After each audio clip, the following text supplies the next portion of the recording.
I've got a new golf ball video for you guys. Over the last 4 days, I've been putting the brand new Trust Bison Power golf balls through their paces. More specifically, I've been putting the Bison V Power and the Bison X Power up against their Titleist counterparts, Pro V1 and the Pro V1X. Now let me tell you this, these results are the most interesting golf ball results I've ever had. If you've seen my golf ball videos, you know that this is a bold statement. So let's get into it.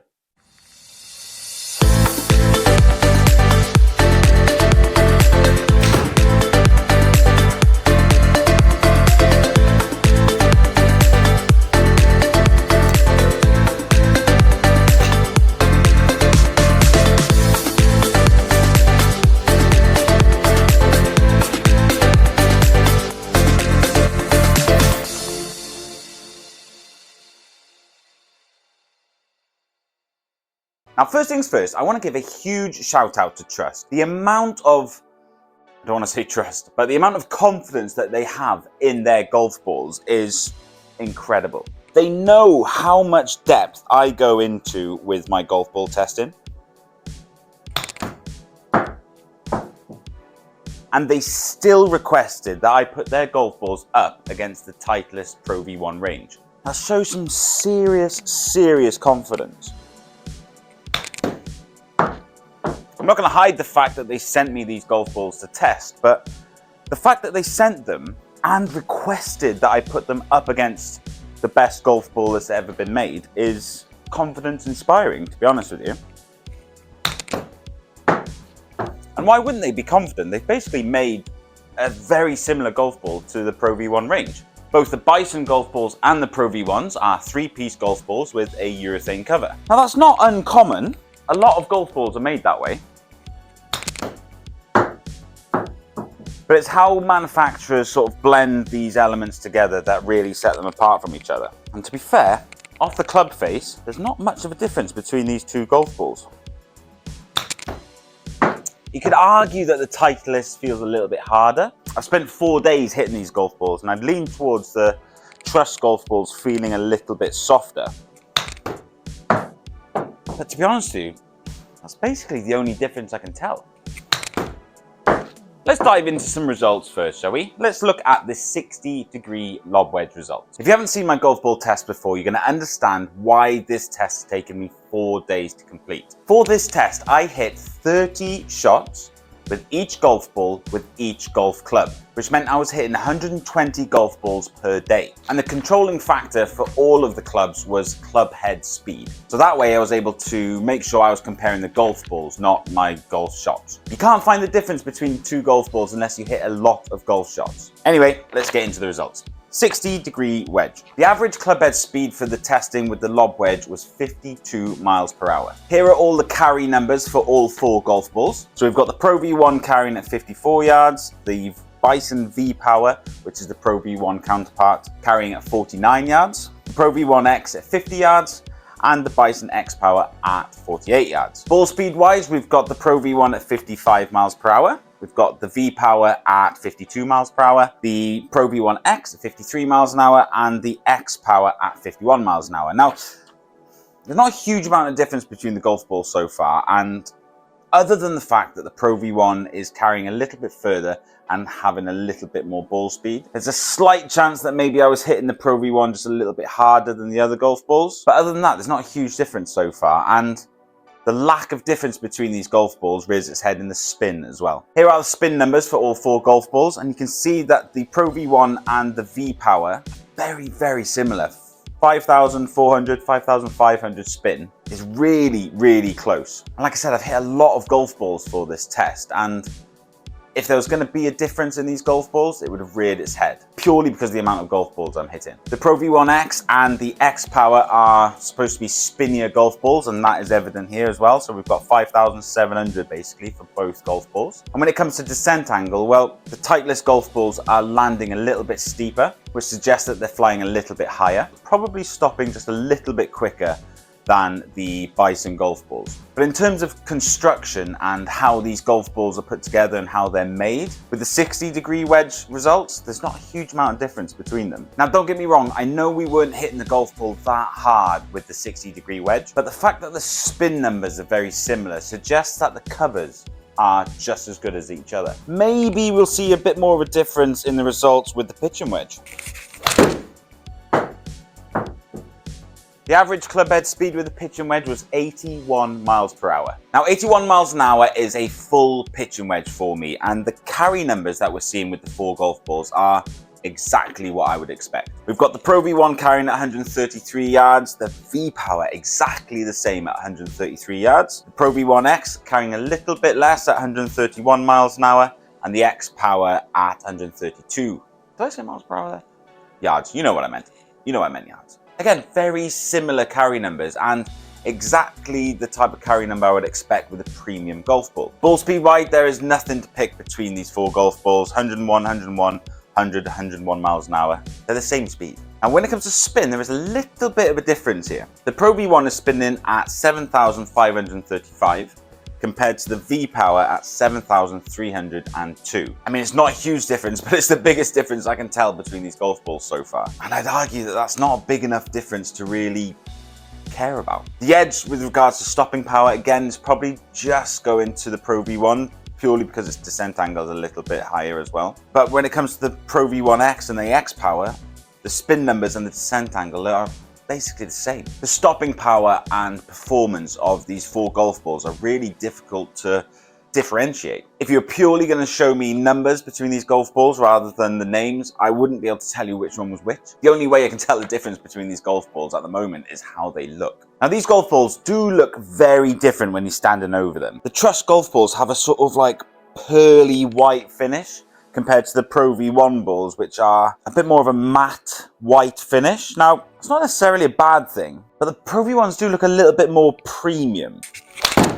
I don't know if that's just because that's what I'm used to seeing, and the Trust golf balls just look a little bit different, but it is a little strange to look at. Now, according to Trust, this is part of the design. They wanted a golf ball to stand out a little bit more than the usual ball, which I can understand, but the reason why they wanted to stand out more is so that they were easier to find. And to be honest with you, they are easier to find. The sort of pearly white finish gives them a bit more of a gloss, and they shine off the sun a little bit more, which is why when you're standing over them, they look a little bit strange. Not off-putting, but just a little bit. That's different. But it's definitely something you can get used to, and it's going to help you find more balls. Well, I'm all for it. Now, I really found it difficult to find a difference in performance between the golf balls with the wedges. But with a 7-iron, we're hitting the ball that little bit harder. You'd think that the harder you hit the golf ball, the more performance difference we'll be able to see. Let's take a look at the 7-iron results and see if that's true. Now, with the 7-iron results, I was swinging the golf club at around 86 to 87 miles per hour. And I'll be honest with you, there's bugger all difference between these golf balls again. Let's start with the carry numbers. So the Pro V1 and the V Power, basically 172, 173 yards of carry each. And the Pro V1 X and the X Power were 170 and 169 yards. It's the same carry. Do you know what I mean? Like, I'm a mid-handicap golfer. A yard difference is nothing. Ball speed wise, we've got the Pro V1 at 119 miles an hour, the V Power at 120 miles an hour, the Pro V1 X at 118, and the X Power at 119. Trust asked me to compare the difference between the Pro V1 and the V Power, and then the Pro V1 X against the X Power, and there's just no difference at the moment between these 2 golf balls. The Bison range and the Pro V1 range, as far as I can tell, are just the same ball. You could argue that the Bison golf balls are spinning just a little bit, and I mean just a little bit less. We've got the Pro V1 at 5,000 and the V Power at 4,962. I mean, it's the same spin. It's the same golf ball. Titleist have put the Pro V1 on a pedestal, and it's like the best golf ball ever made, but there are plenty of companies, people like Trust, who are able to create a very, very similar golf ball. It's really impressive. Let's move on. Where these golf balls are different though is price. The Trust golf balls are coming in at roughly £1 cheaper per golf ball. So you're looking at about £12 per dozen cheaper. And you can actually save even more money than that. Trust basically offer these golf balls at 4 dozen for 3 on their website. So that makes it about £28 per dozen compared to £48 to £50 for the Pro V1 balls. And when you consider that the performance of these golf balls is basically the same, Trust have really made a premium golf ball for budget price. That feels class. Now, it's not like Trust have actually saved money elsewhere. I mean, the packaging alone is premium into itself. The box is so much better than the standard sort of golf ball box that you get. Don't worry, you do get 4 sleeves in the box. I've just taken one out. So far, for me, the Trust golf balls are a premium golf ball. That's gone over the net. Without the premium price. But is it the driver where we're going to start seeing a performance drop-off with these Trust golf balls? Let's find out, shall we? Nope. If anything, the Trust golf balls are better with the driver than the Pro V1 golf ball. Let me show you the results, right? So carry-wise, we've got the Pro V1 and the V Power carrying at 249 and 250 respectively, and the Pro V1 X carrying at 240, while the X Power was carrying at 245. Ball speed-wise, it's much of a muchness. I mean, the only outlier really is the Bison X Power, where the ball speed jumped up a little bit to 148, but much of a muchness really between all 4 golf balls. But finally, it's the spin where we see a markable difference in the golf balls. The Pro V1 is spinning at 2,220 compared to the V Power at 1,983. The Pro V1 X is spinning at 2,690 compared to the X Power at 2,158. Now, this is the first sort of real separation between the golf balls that I've found in this test. There is a notable difference between the spin between these 2 golf balls now. And as you can see from the results, the Bison golf balls are spinning less than the Pro V1 golf balls. Now, it's up for debate whether that's a good thing or a bad thing. The lower the spin with the driver, the further you're going to be able to carry the golf ball, and obviously the further you can hit it. However, you do need spin to maintain control and forgiveness. The average spin on the PGA Tour is around 2,500. Now, you'll see all over YouTube that the lower the spin, the better, and most pros are going to be suggesting that you should have a spin of around 2,000 on your golf ball with the driver. The pros are able to hit the golf ball so far that they actually want more spin to retain control and forgiveness. Whereas us mere mortals, we want to be able to hit it as far as possible. And if you want to hit it further, the Bison golf balls are going to do that for you. I'm really surprised that these golf balls were able to compete so much with the Pro V1. And the fact that I was only able to tell the difference between these golf balls at a swing speed of 105 miles an hour shows how well built these Trust golf balls are. I mean, they're going up against a titan in the golf ball game, and you could argue that they've beaten them. Some really, really interesting results. And the fact that they're so much cheaper than the Pro V1 really puts these golf balls in the mix of being a golf ball that should be in your bag. We're mid-handicap golfers. We're going to be losing balls probably every round of golf we play. But if we can have Titleist Pro V1 performance at a fraction of the price, that's definitely worth considering.